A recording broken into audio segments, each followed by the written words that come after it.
कुएं का पानी। एक किसान बहुत परेशान था। उसे अपने खेतों को सींचने के लिए पानी की जरूरत थी। इसलिए वह कई दिनों से अपनी जमीन के आसपास किसी कुएं की तलाश कर रहा था। इसी तलाश में वह घूम ही रहा था कि अचानक उसे एक कुआं दिखा। यह कुआं उसके खेतों से बहुत नजदीक था, इसलिए किसान बहुत खुश हुआ। उसने सोचा कि अब उसकी परेशानी खत्म हो गई। यह सोचकर वह खुशी खुशी घर चला गया। अगले दिन वह पानी लेने कुएं पर पहुंचा। जैसे ही उसने कुएं के नजदीक रखी बाल्टी कुएं में डाली, वहां एक आदमी आ धमका। वह किसान से बोला, यह कुआं मेरा है, तुम इससे पानी नहीं ले सकते। अगर तुम इस कुएं से पानी लेना चाहते हो तो तुम्हें इस कुएं को खरीदना होगा। यह बात सुनकर किसान कुछ देर रुका और फिर मन ही मन सोचने लगा कि अगर मैं इस कुएं को खरीद लूं तो मुझे कभी पानी की कमी नहीं होगी और न ही मुझे पानी के लिए इधर उधर भटकना पड़ेगा। फिर क्या था, दोनों के बीच एक रकम तय हुई। किसान के पास उतने पैसे तो थे नहीं, लेकिन वह यह मौका छोड़ना नहीं चाहता था।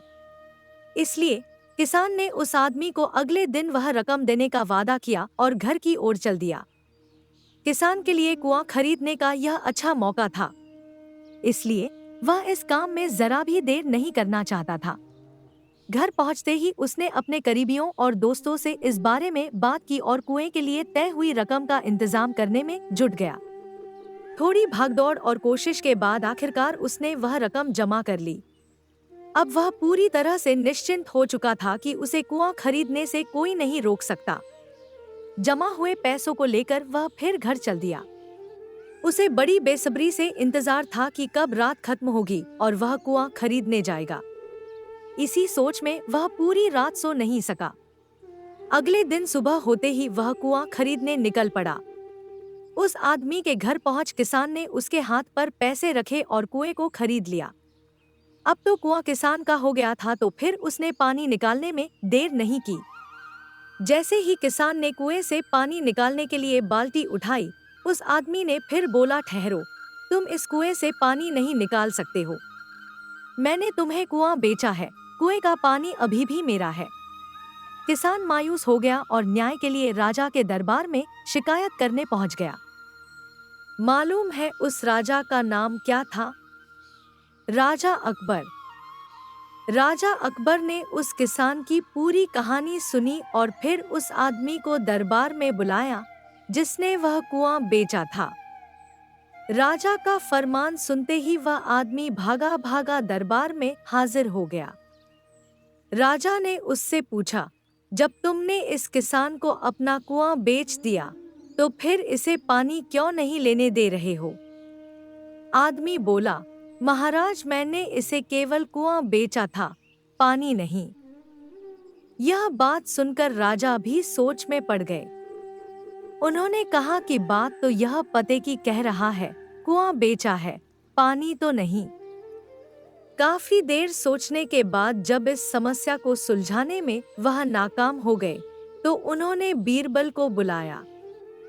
बीरबल बहुत ही बुद्धिमान था, इसलिए राजा अकबर किसी भी मामले पर फैसला लेने से पहले उसकी राय जरूर लेते थे। बीरबल ने एक बार फिर दोनों से उनकी समस्या पूछी। पूरी बात जानने के बाद बीरबल ने उस आदमी से कहा, ठीक है, तुमने कुआं बेचा, पानी नहीं। फिर तुम्हारा पानी किसान के कुएं में क्या कर रहा है? कुआं तुम्हारा नहीं है, फौरन अपने पानी को कुएं से बाहर निकालो। बीरबल का इतना कहते ही उस आदमी को समझ आ गया कि अब उसकी चालाकी किसी काम नहीं आने वाली। उसने राजा से फौरन माफी मांगी और माना कि कुएं के साथ उसके पानी पर भी किसान का पूरा अधिकार है। यह देखकर राजा अकबर ने बीरबल की बुद्धिमानी की तारीफ की और कुआं बेचने वाले आदमी पर धोखेबाजी के लिए जुर्माना लगाया। सीख: अपने आप को दूसरे से अधिक चालाक नहीं समझना चाहिए। साथ ही धोखा देने की आदत से भी दूर रहना चाहिए, क्योंकि कोई ऐसा भी हो सकता है जो आपसे भी अधिक बुद्धि का इस्तेमाल करना जानता हो। ऐसे में आपका धोखा पकड़ा जाएगा और आपको अपने किए का भुगतान करना होगा, जैसे इस कहानी के अंत में कुआं बेचने वाले आदमी को करना पड़ा। Subscribe my YouTube channel story with बिंदु। कमेंट, लाइक, शेयर, सब्सक्राइब करना ना भूलें। नमस्ते दोस्तों।